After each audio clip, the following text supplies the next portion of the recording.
This right here is my favorite way to find exhaust leaks. Just get yourself a shop vac, hook up the hose to the outlet and into the exhaust. We got dual exhaust capped off here with a silicone plug. Turn it on. And even very small leaks you can find. Use soapy water in a spray bottle. You can find leaks everywhere. Look at that exhaust manifold.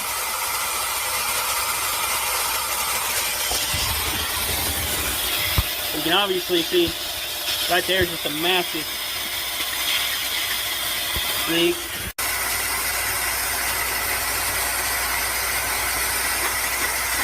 Now you can inspect it without even having to start it up and get the exhaust all hot.